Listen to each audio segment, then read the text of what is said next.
Hola, ¿qué tal? Bienvenidos de nuevo sean a un video del curso de Pentest Empresarial impartido por Date Seguridad Informática para toda la comunidad de Backtrack Academy. El día de hoy, o en este video, vamos a estar viendo todo lo que son los pros, los contras, qué tipo de análisis en este caso es el white box o el hacking o el pentest o el análisis de caja blanca.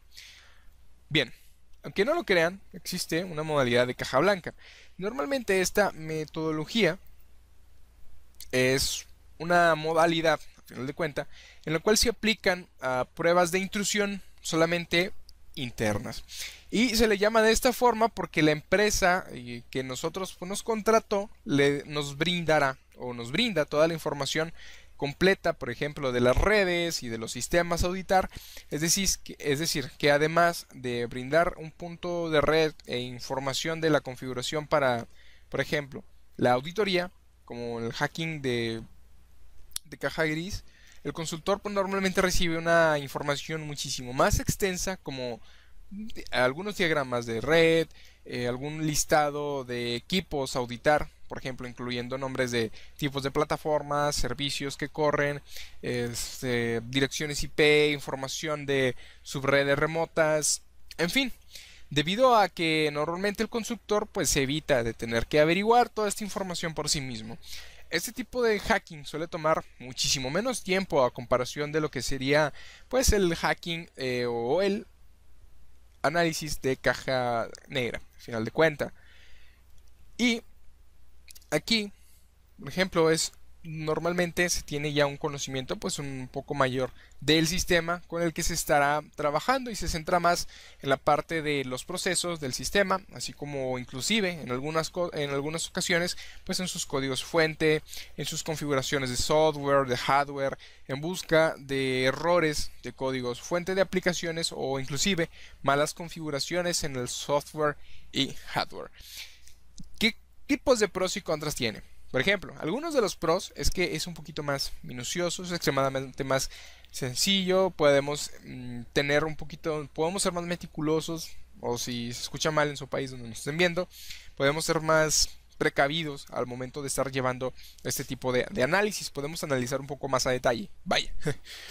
Otra de las cosas que a final de cuentas es uno de los pros más grandes es que las recomendaciones para reparar los fallos que pueda tener la empresa son muchísimo más precisos. ¿Por qué? Porque nos estamos guiando, tenemos en sí pues, información más precisa. Por ejemplo, mira Alejandro, aquí está este tipo de un ejemplo, sino en paréntesis. Imagínate que la empresa a ti te brinda, pues en este caso el servidor te dice, mira, este es un servidor, es nuestro Ubuntu Server 10.0.4, por ejemplo. Está corriendo sobre tal, tal y tal y tal y tal y tal. ¿Ok? Pero más aparte este servidor tiene un servidor de correo electrónico, más aparte funge su función como un firewall. Entonces ahí tú ya tienes pues ciertas medidas en las cuales tienes que tomar, ¿no? Ese tipo de situaciones, ese tipo de ejemplos, así medio corto que les acabo de dar, es un ejemplo muy típico y muy cotidiano en la vida real, en la cual pues hay que fijarnos. Normalmente nosotros llegando siempre a veces preguntamos, oye, ¿y para qué utilizas tu firewall? O tu servidor. No, fíjate que está el servidor instalado, tiene servicios de correo electrónico, más aparte, tiene, etcétera, etcétera, etcétera. Y se me hace una cachetada con guante blanco cuando te dicen eso, porque es muy peligroso.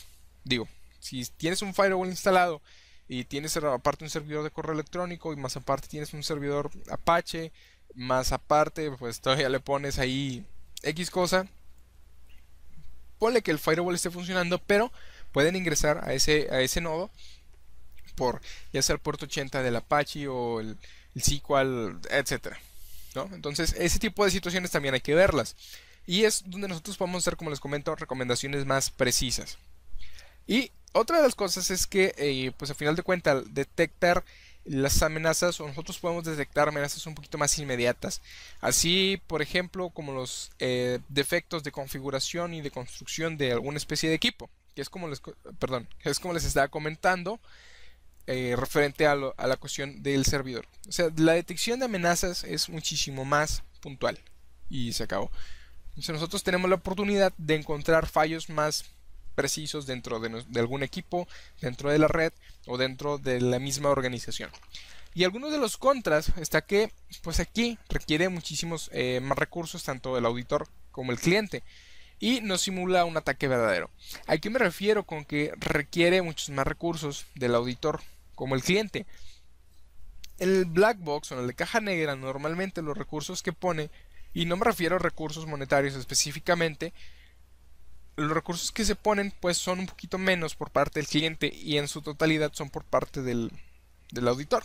Aquí es de ambos. Aquí tanto el auditor trabaja más en base a los requerimientos o a las especificaciones que nos está dando el cliente, y el cliente también trabaja, puesto que tiene que ir con el departamento de sistemas. Oye, sácame los diagramas de red, oye, también sácame todas las configuraciones, usuarios, etcétera, etcétera, etcétera, etcétera, etcétera, y brindárselas al auditor. Entonces, por esa parte, se puede decir que requiere un poquito más de recursos. Ahora, ¿qué tipo de pruebas se realizan con esta metodología? Principalmente la parte de revisión de código. Normalmente se busca alguna especie de vulnerabilidad que pueda tener algún código, en este caso por ejemplo de alguna aplicación web, de alguna aplicación que se tenga dentro de la empresa, especializada para la empresa, etcétera. Las parte de las auditorías o exámenes de las auditorías de red ya en su totalidad, y también la configuración de servidores son una de las cuantas cosas que se pueden hacer con, en este caso, con las pruebas que vamos a estar realizando. Bien, ¿qué vulnerabilidades o qué técnica nosotros vamos a atacar? Los tipos de ataques que podemos hacer, por ejemplo, una es el con conocimiento de la arquitectura del sistema y posteriormente acceso a los detalles de las aplicaciones que se pueden implantar en la organización. ¿A qué me refiero con esto? Con conocimiento del sistema, nosotros vamos a poder pues tener mayor oportunidad de conseguir éxito de un ataque. Por ejemplo, sabemos la topología que tiene en este caso la empresa que utiliza, a final de cuentas, qué tipos de sistemas utiliza, qué tipos de routers, firewalls o tecnologías se está utilizando en este caso dentro de los sistemas de la organización. Y qué vulnerabilidades, por ejemplo, la calidad del código. Normalmente hay aplicaciones o hay programadores los cuales no tienen ese tacto para desarrollar código con seguridad. Normalmente, como son desarrolladores, ellos dicen no. No es porque les echen los desarrolladores, ¿no? Pero digo, sucede. Digo, en todas las carreras sucede, ¿no? Para todas las profesiones. Pero normalmente los desarrolladores de que no, yo tengo la razón y así va el código. Entonces, ¿qué pasa cuando nosotros los auditamos? Resulta que hay problemas. Como hay en ocasiones en la lógica no va enfocada en la parte de la seguridad, sino va más enfocada en la parte de cumplirle al cliente las especificaciones que él quiere, pues entonces ahí hay un problema, ya que si eso sucede, pues entonces el programador solamente se dedica a realizar código para sacar o hacer feliz al cliente, pero sin embargo no se fija un poquito más allá en la parte de la seguridad. Por ejemplo, en un SQL injection, ¿por qué sucede? No sé si sabían, pero nadie, absolutamente nadie, por ejemplo, se llama Alejandro 5 o 1 igual a 1. Nadie, absolutamente nadie. Eso solamente sucede por errores de validación. Los desarrolladores no validan de manera correcta pues sus funciones, sus variables, etcétera, y es por eso que se aplican o se puede llegar a la parte de un SQL injection. Solamente por errores de validación. Y es porque probablemente o no lo pensaron o no le pusieron galleta a lo que estaban pensando en el momento, etcétera. Entonces, a ese tipo de cosas es lo que nos referimos con calidad de código. También la configuración, al final de cuentas, en las vulnerabilidades que puedan surgir en base a las configuraciones de sistemas. Como les comentaba creo que el video pasado,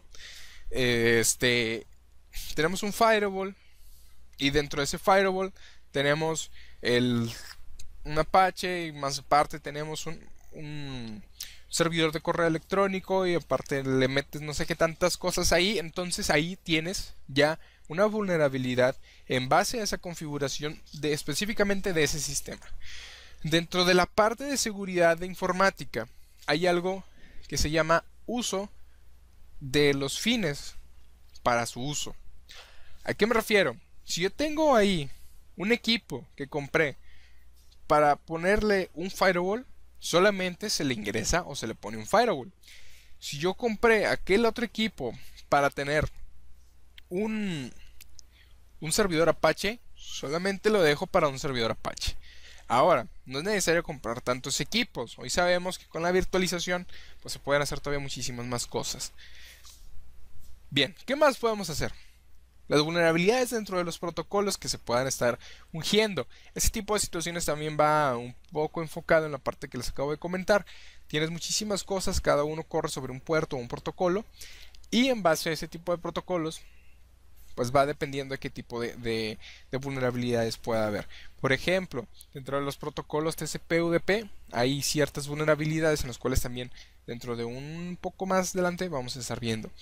Y al final de cuentas la parte de la gestión de contraseñas. Normalmente también los administradores utilizan una sola contraseña para todos los sistemas y una sola cuenta para todos los sistemas. ¿A qué se traduce esto? Un problema grandísimo de vulnerabilidad. ¿Por qué? Si alguien le llega a interceptar la contraseña, en este caso al administrador, si alguien por alguna extraña razón le llega a interceptar la contraseña y llega a acceder de manera milagrosa a uno de los sistemas y resulta que la persona dice, bueno, vamos a checar con esa contraseña, que normalmente es lo que se hace. La mayoría de los hackers sabe que con una sola contraseña puede ingresar a más sistemas. Por ejemplo, si yo sé que si alguno de ustedes que está viendo en este video, en este momento el video, les llegásemos a interceptar la contraseña de un Facebook, su Twitter, su YouTube, probablemente su cuenta de Gmail, su cuenta de Hotmail, su cuenta de Facebook, y si son puros números, probablemente inclusive hasta el WhatsApp, etcétera, ¿no? Entonces, todas esas contraseñas o la gestión de contraseñas sí va muy enfocada sobre esa parte, ¿no? Tratar de cambiar constantemente las contraseñas, eso puede ser una parte de una política de seguridad. Y normalmente, ¿por qué se dan este tipo de vulnerabilidades? Porque no existen unas políticas que nos ayuden o que le ayuden, en este caso, a los administradores pues a mejorar en esas situaciones. Bien, hasta aquí el video del día de hoy. Y ya terminamos con la parte de los tipos de análisis o auditorías. Y ya en el próximo video ya vamos a estar viendo las etapas del test de intrusión. Y aquí ya es donde empezamos en su totalidad con la parte práctica. Obviamente un pequeño de teoría y seguido de ahí ya la parte práctica. Bien, les dejo hasta aquí el video del día de hoy. Y ya en el próximo video vamos a estar dándole con todo y hacia lo que se mueva. Perfecto. Los veo en el próximo video. Chao.